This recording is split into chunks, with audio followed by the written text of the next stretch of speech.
everyone, welcome back to Joanne Tech Lover. I'm Joanne and I'll be taking a look at this MSI Z170A gaming M5 motherboard, and Skylake is here, yay! And it's all mine.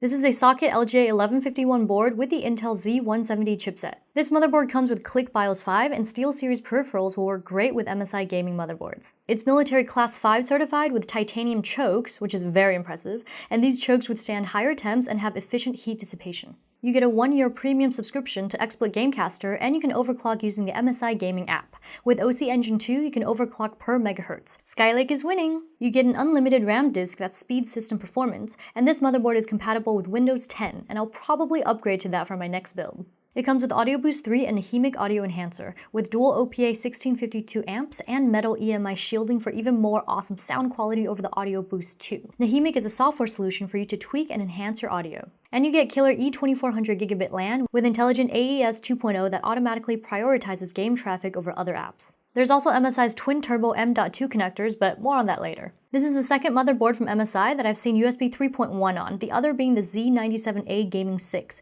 You can find that video on JTL, and USB 3.1 Gen 2 supports 10 gigabit per second speeds. I saw the steel armor for PCIe slots in person on a few motherboards at Computex, and I can't wait to show you guys up close in this video. There's also DDR4 boost. It's supposed to help the memory signal stay pure for max performance and stability by isolating the memory circuitry. And there's game boost. It comes with an 11th setting at 5 GHz for overclocking. Let's see what you get in the box. Here's a driver CD, quick install guide, detailed manual, SATA cable labels for those who have a lot of drives and a bad memory.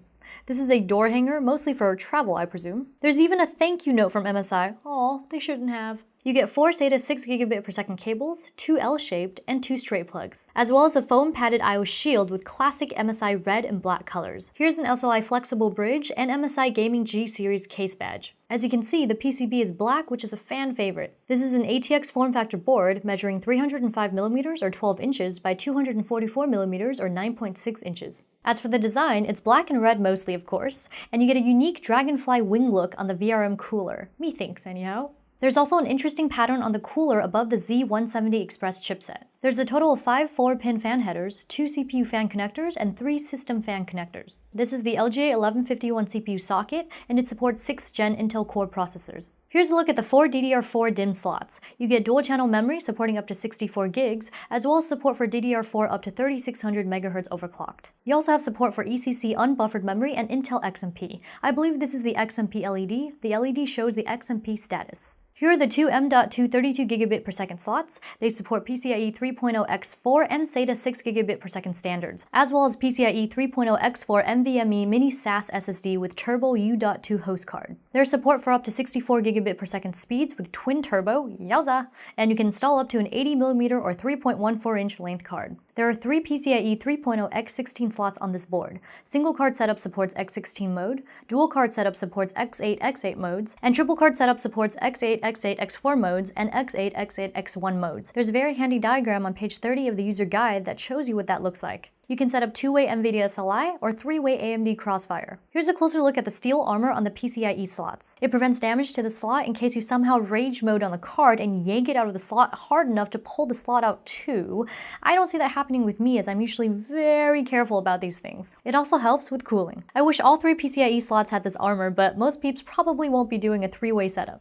Also, let's not forget about these 4 PCIe 3.0 X1 slots for plugging in a sound card, debug card, network card, and the like. This is the CMOS battery and clear CMOS jumper to the right of that, and next to the jumper is the chassis intrusion connector. On the top edge is the 8-pin CPU power port, and to the right are the CPU fan 1 and CPU fan 2 connectors. On the right edge is the System Fan 3 connector, 24-pin main power connector, and USB 3.1 Gen 1 connector. Next to the USB 3 are the SATA ports. You get 6 SATA 6 gigabit per second ports. 4 ports are reserved for SATA Express. Check page 34 of the manual for the M.2 SATA and SATA E combination table.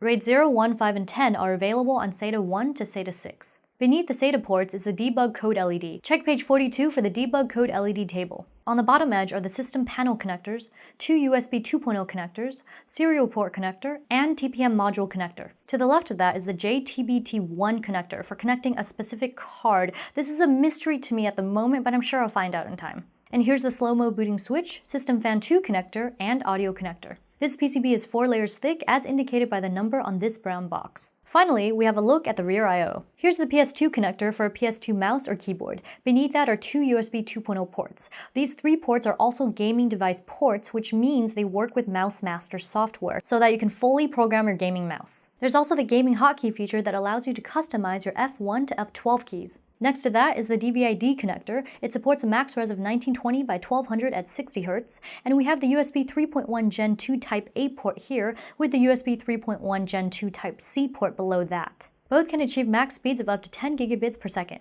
Type-C has a reversible design and 15-watt support. These are the two USB 3.1 Gen 1 ports and an HDMI port right here. It supports a max res of 4096 by 2160 at 24 Hz and 2560 by 1600 at 60 Hz. The LAN port features 15 kV anti-surge protection, and I wish all motherboards came with wireless, but I guess it's easy enough to include an add-on. And here's 2 more USB 3.1 Gen 1 ports. To conclude, we have the audio ports with optical SPDIF out. You get Realtek ALC 1150 codec with 8-channel 7.1 HD audio. That wraps up this look at the MSI Z170A Gaming M5 motherboard. I'm Joanne, and if you like what you saw and you want to see more like it, be sure to hit the like, comment, and subscribe buttons, as well as follow me on social media. Joanne Tech Lover Facebook, Joanne Tech Lover again on Twitter, and Joanne Tech Lover once more on Instagram. Don't forget to hit the donate button to help expand this channel and feed this techie.